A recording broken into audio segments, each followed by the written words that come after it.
राधे राधे। चलिए, आज हम आपको बताएंगे कि आत्मपरायण मनुष्य कौन है। मिलकर बोलिए, राधे राधे। जो व्यक्ति अपने कर्म फलों का परित्याग करते हुए भक्ति करता है और जिसके संशय दिव्य ज्ञान द्वारा विनष्ट हो चुके होते हैं, वही वास्तव में आत्मपरायण है। अतः है धनंजय, वो कर्मों के बंधन से कभी नहीं बनता। जो मनुष्य भगवत गीता की शिक्षा का उसी रूप में पालन करता है जिस रूप में भगवान श्री कृष्ण ने दी थी, तो वो दिव्य ज्ञान की कृपा से समस्त संशयों से मुक्त हो जाता है। पूर्णतः कृष्ण भावना भावित होने के कारण उसे श्री भगवान के अंश रूप में अपने स्वरूप का ज्ञान पहले ही हो जाता है। अतएव निसंदेह वो कर्म बंधन से मुक्त है। अतएव तुम्हारे हृदय में अज्ञान के कारण जो संशय उठे हैं, उन्हें ज्ञान रूपी शस्त्र से काट डालो। हे भारत, तुम योग से समन्वित होकर खड़े हो और युद्ध करो। राधे राधे। इस अध्याय में जिस योग पद्धति का उपदेश हुआ है, वो सनातन योग कहलाती है। इस योग में दो तरह के यज्ञ कर्म किए जाते हैं।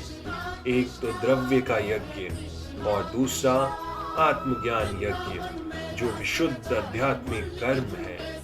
यदि आत्म साक्षात्कार के लिए द्रव्य यज्ञ नहीं किया जाए तो ऐसा यज्ञ भौतिक यज्ञ बन जाता है।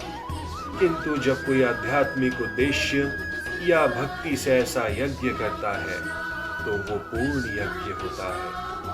आध्यात्मिक क्रियाएं भी दो प्रकार की होती हैं, आत्मबोध तथा श्री भगवान विषयक सत्य। जो भगवत गीता के मार्ग का पालन करता है, वो ज्ञान की इन दोनों श्रेणियों को समझ सकता है। उसके लिए भगवान के अंश स्वरूप आत्मज्ञान को प्राप्त करने में कोई कठिनाई नहीं होती। ऐसा ज्ञान लाभप्रद है, क्योंकि ऐसा व्यक्ति भगवान के दिव्य कार्यकलापों को समझ सकता है। इस अध्याय के प्रारंभ में स्वयं भगवान ने अपने दिव्य कार्यकलापों का वर्णन किया है। जो व्यक्ति गीता के उपदेशों को नहीं समझ पाता, वो मूर्ख कहलाता है, श्रद्धा विहीन है, और जो भगवान द्वारा उपदेश देने पर भी भगवान के सच्चिदानंद स्वरूप को नहीं समझ पाता, तो समझ जाना चाहिए कि वो निपट मूर्ख है। कृष्ण भावनामृत के सिद्धांतों को स्वीकार करके अज्ञान को क्रमशः दूर किया जा सकता है। ये कृष्ण भावनामृत विविध देव यज्ञ, ब्रह्म यज्ञ, ब्रह्मचर्य यज्ञ, गृहस्थ यज्ञ, इंद्रिय संयम यज्ञ, योग साधना यज्ञ, तपस्या यज्ञ, द्रव्य यज्ञ, स्वाध्याय यज्ञ तथा वर्णाश्रम धर्म में भाग लेकर जागृत किया जा सकता है। ये सब यज्ञ कहलाते हैं और ये सब नियमित कर्म पर आधारित है। किंतु इन सब कार्यकलापों के भीतर सबसे महत्वपूर्ण कारक है आत्म साक्षात्कार का। जो इस उद्देश्य की खोज लेता है, वही भगवत गीता का वास्तविक पाठक है। किंतु जो कृष्ण को प्रमाण नहीं मानता, वो नीचे गिर जाता है।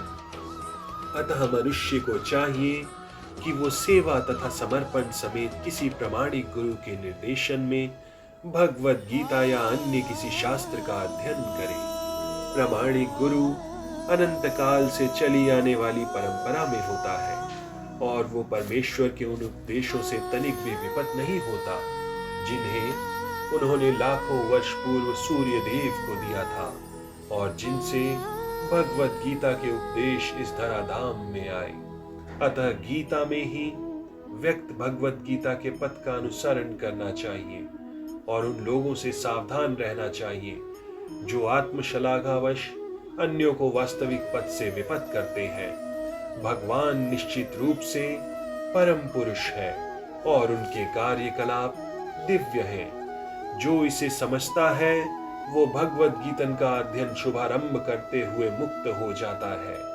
और इसी तरह आज हम श्रीमद् भगवत गीता के चतुर्थ अध्याय दिव्य ज्ञान का भक्ति वेदांत तात्पर्य पूर्ण करते हैं। मिलकर बोलिए राधे